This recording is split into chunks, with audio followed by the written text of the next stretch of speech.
سمندر چیر رہا تھا اور اس جہاز پر ایک آدمی تھا، کرسٹوفر کولمبس۔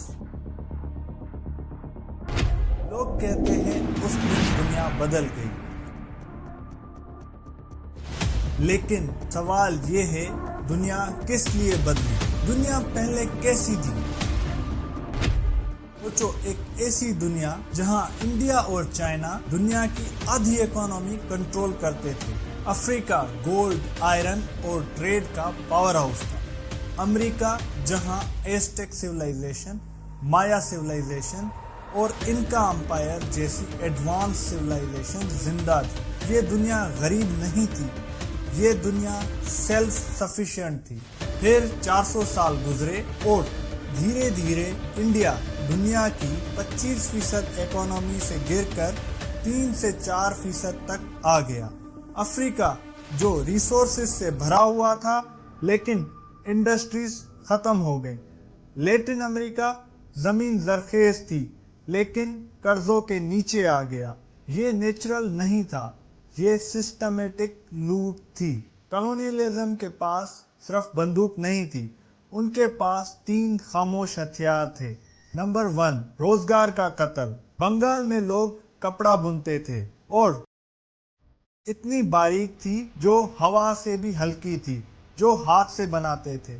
پھر ایک دن مارکیٹ بدل جاتی ہے، برٹش مشینری جو ریڈی میڈ کپڑا لے آئی، لوکل کپڑا مہنگا ہو گیا، ان کی پہچان سب ایک جھٹکے میں ختم۔ ڈھاکہ کی آبادی جو کبھی 1.5 لاکھ تھی وہ گر کر 30,000 تک پہنچ گئی۔ یہ صرف اکنامک پالیسی نہیں تھی، یہ پوری سویلائزیشن کا کولیپس تھا۔ نمبر 2 پر تھا جبراً ایک فصل کی کاشت۔ افریقہ اور ایشیا کے فارمرز پہلے اپنی فیملی کے لیے اناج اگاتے تھے، پھر انہیں مجبور کیا گیا کہ وہ اگاؤ جو یورپ کو چاہیے۔ کانگو میں ربر اگانے کا حکم، گولڈ کوسٹ کو کوکوا، ایسٹ افریقہ میں چائے اور انڈیا میں نیل یا نیلا رنگ، جوٹ، پٹسن اور افیم۔ لیکن وہ پوچھتے ہیں ہمارے بچوں کا کھانا؟ ہمارے بچوں کا کھانا؟ جواب آتا ہے مارکیٹ سے خرید لو۔ صاحب میرے پریوار کے لیے کھانا چاہیے، مارکیٹ سے خرید لو، لیکن پیسے نہیں ہے۔ پھر ایک سال پرائس گرتی ہے اور ان کے گھر میں بھوک آ جاتی ہے۔ یہ فارمنگ نہیں تھی، یہ ایک ڈیپینڈنسی کا ٹریپ تھا۔ نمبر 3 پہ آتا ہے زمین ضبط کرنا۔ انڈیجینئس لوگ یعنی مقامی لوگ اپنے زمین پر رہتے تھے جہاں اس کے دادا اور پردادا رہتے تھے۔ پھر ایک کاغذ آتا ہے اور اسے کہتا ہے کہ یہ اب تمہاری نہیں ہے۔ By order of the government, these lands are now under new ownership. Kenya کے وائٹ ہائی لینڈز صرف یورپینز کے لیے ریزرو تھے۔ زمبابوے کے فارمز اب 10,000 وائٹ فارمرز کے پاس 70% ایگریکلچر لینڈ آ گئی۔ اس وجہ سے صرف اکانومی نہیں ڈوبی بلکہ پوری قوم پیچھے رہ گئی۔ 1867 میں ایک آدمی لندن میں کھڑا ہے، دادا بھائی نوروجی، اور وہ کہتا ہے انڈیا سے پیسے جا رہے ہیں لیکن واپس نہیں آ رہے۔ سوچو، تم ٹیکس دیتے ہو، تمہاری محنت کا پیسہ نکلتا ہے لیکن وہ تمہارے ملک میں انویسٹ نہیں ہوتا۔ نوروجی نے سیدھی بات کہی، انڈیا میں بہت بڑا ظلم ہو رہا ہے۔ We must demand full representation and justice for India in this empire. The prosperity of Britain must not come at the cost of India's poverty. ایک منصوبے کے تحت انڈیا کی دولت لندن میں منتقل کی جا رہی ہے۔ پھر 1.5 صدی بعد 2017 میں اٹسا پٹنیک نے اس منتقلی کی انالائسس کی اور رزلٹ 1765 سے 1938 تک برطانیہ نے انڈیا سے $45 ٹریلین نکال لیے۔ آج کے حساب سے یہ پوری رقم پاکستان کی پوری اکانومی سے کئی گنا زیادہ ہے۔ انڈیا کے تقریباً 15 سال کے جی ڈی پی کے برابر ہے۔ یہاں ایک اور سچ ہے، برطانیہ کا انڈسٹریل ریولوشن صرف مشینز اور انوویشنز کی کہانی نہیں ہے، یہ انڈیا کے دولت پر کی گئی لوٹ کی کہانی بھی ہے۔ اور پھر آتا ہے ایک دردناک واقعہ، بنگال فیمائن آف 1943، جہاں 2 ملین سے زیادہ لوگ بھوک سے مر گئے۔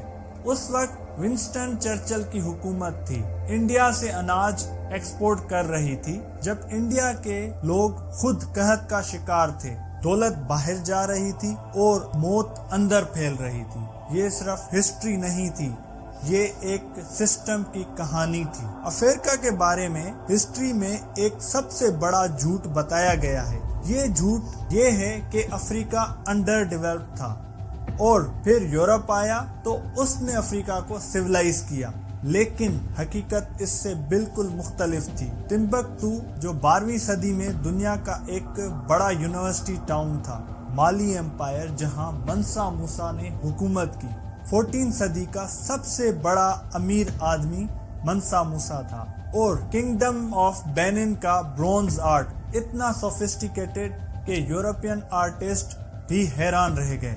ग्रेट जिम्बाब्वे जहां पत्थर की इमारतें बिना मोर्टर के खड़ी थी, ये सब सिविलाइजेशन के मरकज थे। फिर आता है बर्लिन कॉन्फ्रेंस, एक कमरा जहां 14 यूरोपियन पावर्स और एक मैप।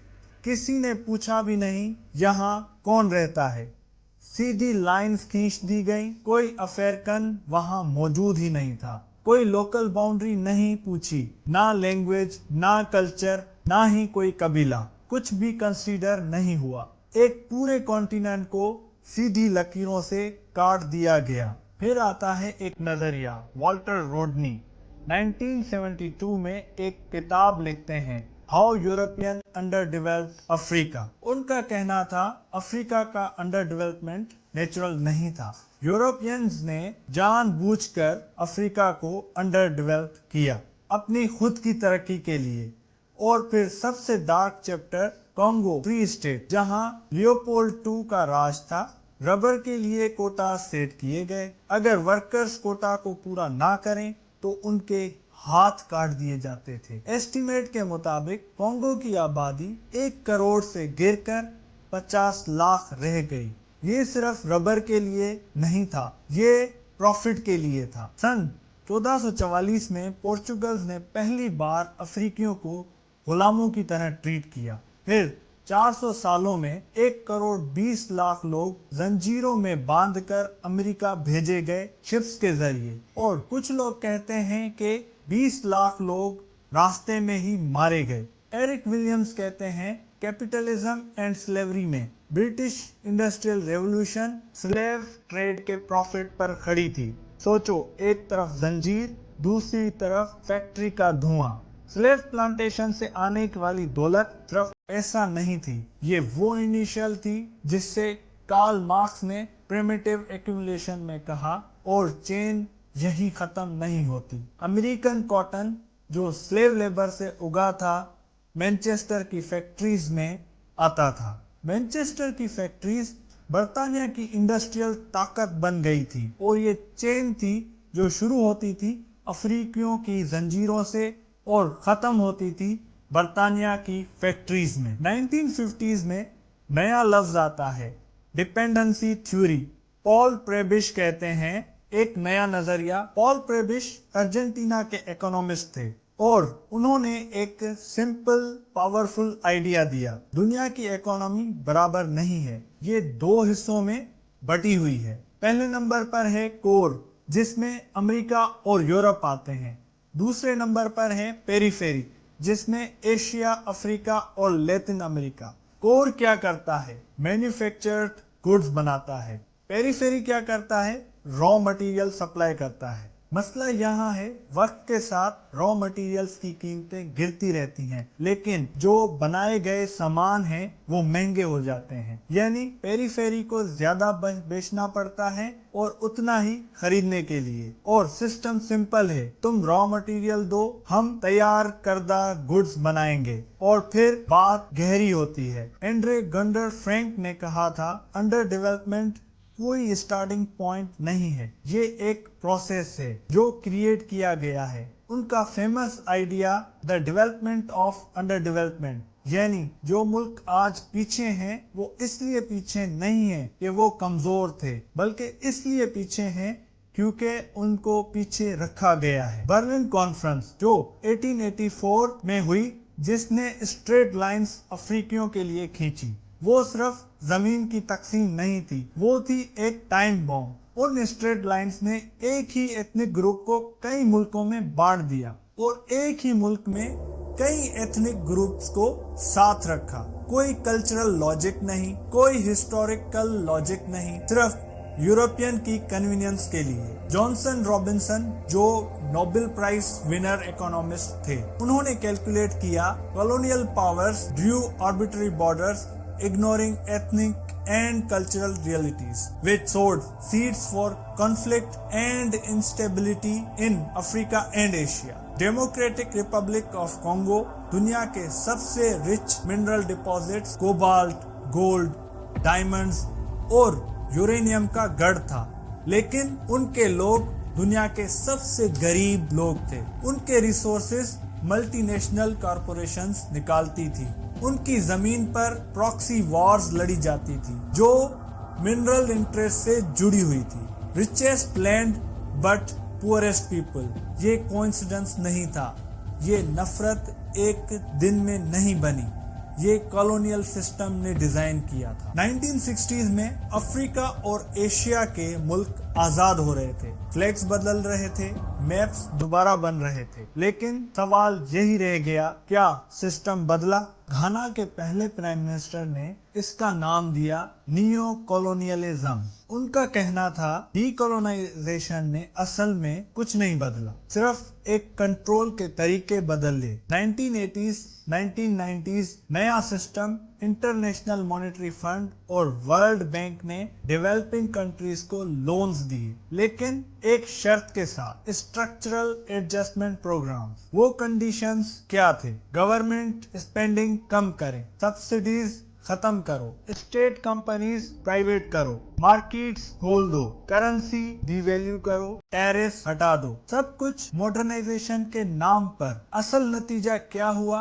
पब्लिक सर्विसेज टूट गए, हेल्थ केयर कट हो गया, एजुकेशन कमजोर हो गए, लोकल इंडस्ट्रीज बंद हो गई और जो मुल्क पहले से वनरेबल थे वो और ज्यादा कमजोर हो गए। 2022 में जेसन हिकल की रिसर्च न्यू पॉलिटिकल इकोनॉमी में सामने आया, 1990 से 2015 के दरमियान ग्लोबल नॉर्थ ने ग्लोबल साउथ से $152 ट्रिलियन निकाल लिए और सबसे शॉकिंग बात, जो हर एक डॉलर जो साउथ को एड मिलता है उसमें $14 वापस चला जाता है कर्ज और अनइक्वल एक्सचेंज के जरिए। $152 ट्रिलियन की लूट गुजरे हुए नुकसान का मुआवजा थी और आज की दुनिया का सीधा हिसाब। 500 साल 1492 से लेकर आज तक सिर्फ हिस्ट्री नहीं है, ये एक ऑनगोइंग प्रोसेस है। वॉल्टर ओडनी ने 1972 में लिखा, यूरोप की इकोनॉमी ग्रोथ अफ्रीका के एक्सप्लॉयटेशन पर खड़ी थी। उर्सा पटनायक ने 2017 में कैलकुलेट किया, $45 ट्रिलियन सिर्फ इंडिया से निकाले गए। ये सिर्फ नंबर्स नहीं है, इन नंबर्स के पीछे इंसान है। वो बंगाली वीवर जिसका काम खत्म हो गया जब मैनचेस्टर की मिल्स ने उसका रोजगार छीन लिया, वो कंगोलीज जिसके हाथ काट दिए गए रबर्स के लिए, वो अफ्रीकी गुलाम जो शिप में मारे गए अटलांटिक ओशन के बीच में। और फिर एक आवाज जो आज भी गूंजती है, वॉल्टर रोडनी जो सिर्फ 38 साल की उम्र में 1980 एक कार बॉम्ब में मारे गए। उन्होंने लिखा, एक अफ्रीकी या एशियन को ये बताने की जरूरत नहीं है कि इंपीरियलिज्म खत्म होगा कि नहीं, बल्कि उन्हें ये बताने की जरूरत है कि ये कैसे खत्म होगा और किसके हाथ से। कॉलोनियलिज्म ने दुनिया की कहानी लिखी, लेकिन ये कहानी अभी खत्म नहीं हुई। For more informative videos, subscribe my channel and hit the bell icon.